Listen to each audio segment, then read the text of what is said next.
کوئی کم ہی امکان ہوتا ہے، کیونکہ جیسا آج کل ماحول چل رہا ہے تو اس میں تو ہم کسی بھائی اور باپ پر بھی یقین نہ ہی کریں۔ یقین نہ کرنے کا مطلب ہے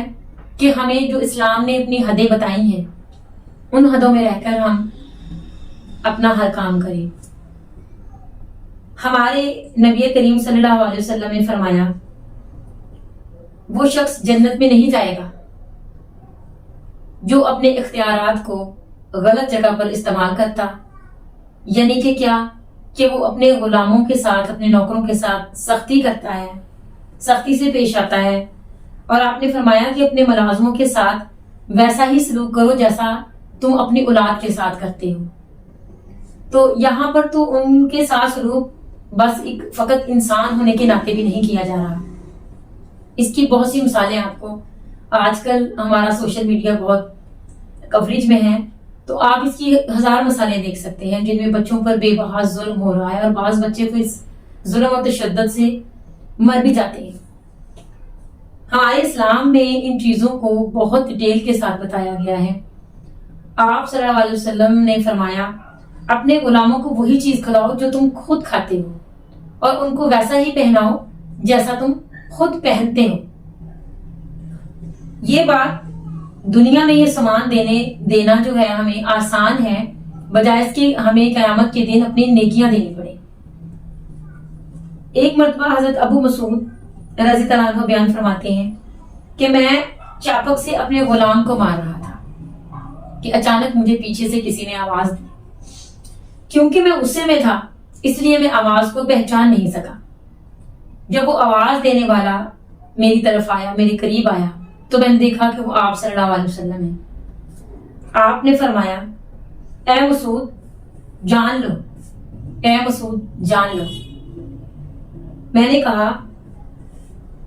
میں نے اسی وقت اپنا چاپک جو ہے وہ زمین پر پھینک دیا اور کہا کہ فرمائیے یا رسول اللہ صلی اللہ علیہ وسلم۔ آپ نے فرمایا اے ابو مسعود جان لو کہ تم جتنا اس غلام پر قادر ہو، اللہ تعالیٰ اس سے زیادہ تم پر قادر ہے۔ اور میں نے عرض کیا یا رسول اللہ صلی اللہ علیہ وسلم میں آئندہ سے کسی بھی غلام پر کبھی بھی ہاتھ نہیں اٹھاؤں گا، میں کبھی بھی نہیں ماروں گا۔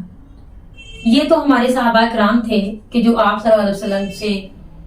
ہر چیز سیکھتے تھے اور ان کے منہ سے نکلی ہر بات جو تھی وہ ان کو اس پر عمل کرتے تھے اور آئندہ کے لیے توبہ کر لیتے تھے۔ لیکن ہمارا یہ معاشرہ جو ہے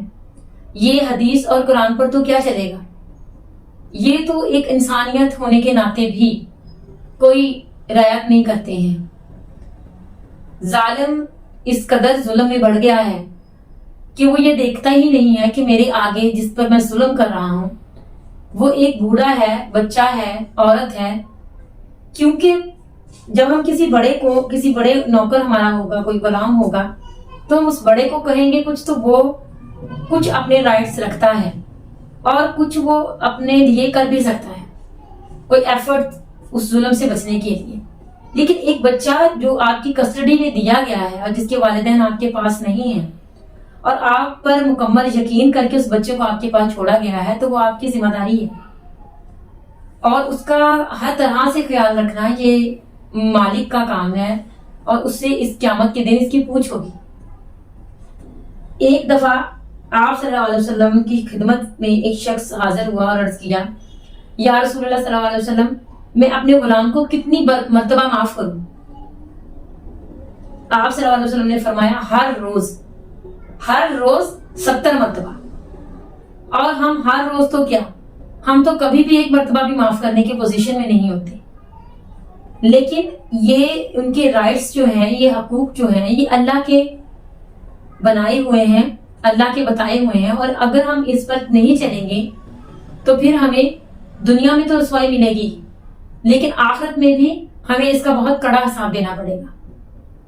کیونکہ حاکم جو ہوتا ہے اس کے حقوق بہت زیادہ ہوتے ہیں، اسی طرح سے اس کی پوچھ بھی بہت زیادہ ہوتی ہے۔ تو کوشش ہمیں یہ کرنی چاہیے کہ اگر ہم کوشش سب سے پہلے تو یہ کریں کہ آپ کے پاس اگر کوئی غلام یا نوکر ہے تو آپ اسے اپنے جیسا سمجھیں، اس کے ساتھ کھانے میں، پہننے میں، بیٹھنے میں، آرام میں، ہر چیز میں اس کے ساتھ برابر کا سلوک کریں جیسا آپ اپنے بچوں کے ساتھ کرتے ہیں۔ دوسرا یہ کہ اگر ہمیں استطاعت ہے کام کرنے کی تو ہمیں کوشش یہ کرنی چاہیے کہ ہم اپنے کاموں کو اپنے ہاتھوں سے کریں۔ اگر ہمیں کوئی نوکر وغیرہ رکھنا پڑتا ہے تو پھر ہمیں یہ بات سوچ کے رکھنا پڑے گا کہ اس کو ہم نے اس کے جو رائٹس ہیں، اس کے جو لیگل رائٹس ہیں اس کو دینے پڑیں گے، اور اس کا دنیا میں بعد میں ہمیں خدا سے پہلے ڈرنا ہے، کیونکہ وہ تو ہر وقت دیکھ رہا ہے۔ دنیا میں تو اس کا پتہ، جیسے اس بچی کا 7-8 ماہ بعد پتہ چلا ہے کہ اس کے ساتھ یہ ظلم ہو رہا تھا، لیکن اللہ رب العزت کی ذات جو ہے وہ تو انسان کو ہر وقت ہر جگہ پہ دیکھتی ہے۔ تو اتنا ظلم جو ہے یہ بھی ٹھیک نہیں ہے۔ اتنا ظلم اگر ہم کریں گے تو یوم حساب ہم اللہ پاک سے یہ بات کیسے کہہ سکتے ہیں کہ یا اللہ تو مجھ پر رحم کر اور مجھے معاف کر دے اور مجھے بخش دے، کیونکہ اگر اللہ پاک نے کہا ہے کہ تم رحم نہیں کرو گے تو تم پر رحم نہیں کیا جائے گا۔ تو ہم اللہ پاک سے جب رحم کی اپیل کرتے ہیں اس دنیا میں بھی، اپنی دعاؤں میں بھی، تو ہمیں یہ بات مد نظر رکھنی چاہیے کہ ہم اس کے بندوں سے، اس کی مخلوق کے ساتھ ہم کیسا چلتے ہیں۔ ہم ان پر رحم کرتے ہیں، ہم انہیں معاف کرتے ہیں، ہم انہیں ان کے جو بیسکلی طور پر ان کے جو رائٹس ہیں ہم ان کو دیتے ہیں۔ اگر ہم ان سب باتوں میں ٹھیک ہیں تو پھر ہم اپنے رب سے کھلے دل کے ساتھ رحم مانگ سکتے ہیں، لیکن اگر ہم خود ہی رحم نہیں کرتے تو ہم رحم کے طلبگار بھی نہیں ہو سکتے۔ اس کے سلسلے میں آپ کو ایک پہلے وقت کا ایک کسی بادشاہ کا قصہ سناتی ہوں کہ ایک بادشاہ تھا، اس کو جب پتا چلا کہ دوسرا ممالک جو ہے، دوسرا ملک جو ہے، اس کا بادشاہ اس پر حملہ کرنے کے ارادے بنا رہا ہے، تو اس بادشاہ نے بھی تیاری کی، اپنی فوج تیار کی اور اس بادشاہ پر جا کر حملہ کر دیا۔ اب جو بادشاہ حملہ کر کے اس بادشاہ کو بھی اٹھا لایا، اس کی رعایا کو بھی انہوں نے اپنا یرغمال بنا لیا اور اس کے ملک پر بھی قبضہ کر لیا۔ اب قبضہ کرنے کے بعد جب وہ بادشاہ اس بادشاہ کے دربار میں پیش کیا گیا تو اس نے کہا کہ تم نے میرے خلاف تو بہت سی جنگیں لڑی ہیں اور تم نے تو میرے ساتھ ایسے ایسے بہت غلط کیا ہے، اب میں تمہیں پھانسی پر لٹکاؤں گا اور تمہیں اس کی کڑی سزا ملے گی۔ اس بادشاہ نے کہا کہ اے بادشاہ سلامت، مجھے ایک بات کا جواب دے دو، اس کے بعد چاہے مجھے پھانسی پر لٹکا دینا۔ بادشاہ نے کہا ہاں بولو۔ وہ کہنے لگا کہ ایسے ہی جیسے تمہارا دربار سجا ہوا ہے اور میں تمہارے رحم و کرم پر کھڑا ہوں کہ چاہے تم مجھے چھوڑ دو یا چاہے تم مجھے پھانسی پر لٹکا دو، اور گناہ بھی میں نے کیے ہیں، زیادتی بھی میں نے کی ہے، ایسے ہی تم قیامت کے دن اپنے رب کے سامنے پیش ہوگے، تم بھی گناہوں سے اسی طرح بھرے ہوئے ہوگے، تمہارا نامہ اعمال بھی تمہارے ہاتھ میں ہوگا، تو تم اس وقت اپنے رب سے کیا امید رکھو گے جبکہ تم جہنم کے حقدار ہوگے۔ اس نے کہا کہ میں اللہ پاک سے رحم کی اپیل کروں گا اور میں رحم کی توقع رکھوں گا اور میں اپنے رب سے بولوں گا کہ یا اللہ تو مجھ پر رحم کر اور مجھے معاف کر دے۔ اس نے کہا کہ ہاں یہی امید اس وقت میں بھی تم سے لگا رہا ہوں۔ تو اس بادشاہ کو اس کی یہ بات سمجھ آ گئی، اس کو پتا چل گیا کہ یہ مجھے کیا کہنا چاہتا ہے، اور اس نے اسے اس کی اس بات پہ رہائی دے دی، اس خوف میں آ کر کہ اگر کل کو میں بھی اسی طرح رب کے سامنے پیش ہوں گا تو پھر میں اللہ سے معافی کیسے مانگوں گا، رحم کی اپیل کیسے کروں گا۔ ناظرین، یہ ہے اللہ کا خوف، جو کہ ہمارے معاشرے میں جو کچھ زیادہ ہی اوپر کے طبقے کے لوگ ہیں ان میں اب تقریباً ختم ہوتا جا رہا ہے۔ خواتین ہی خواتین پر بے بہا ظلم و ستم کر رہی ہیں اور بچوں پر تو بہت زیادہ۔ ہمیں اللہ پاک اپنے احکامات پر چلنے کی توفیق دے اور ہمیں یہ ہمت دے کہ اگر ہمارے گھر میں کوئی ملازم ہے تو آپ اس کو بڑے پیار سے رکھیں، اگر اس سے کوئی غلطی خطا ہو جاتی ہے تو معاف کر دیں، کہ ہمارے نبی پاک نے تو ایک دن میں 70 مرتبہ معاف کرنے کا حکم دیا ہے، اس میں سے ہم اگر 7 مرتبہ بھی معاف کریں گے تو یقیناً میرا مولا کریم ہمیں یہ طاقت دے گا کہ ہم اسے 70 بار بھی معاف کر دیں، اور اس 7 بار کا حساب جو ہے وہ ہم سے پھر اسی طرح سے لے گا۔ اگر ہم اس کے ساتھ صحیح سے چلے ہیں، رحم کیا ہے اور اسے 7 بار معاف کیا ہے تو میرا رب کریم جو ہے وہ ہمیں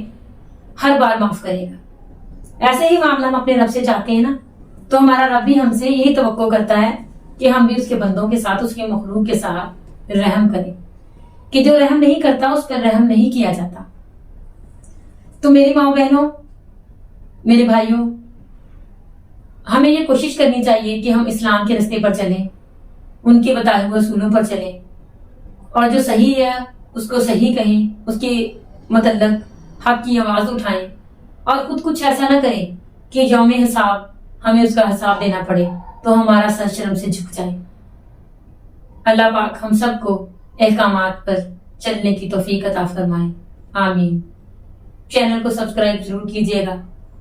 ویڈیو کو لائک کریں اور کمنٹس باکس میں جا کر اپنی رائے کا اظہار کریں کہ آپ کا اس بارے میں کیا خیال ہے۔ السلام علیکم۔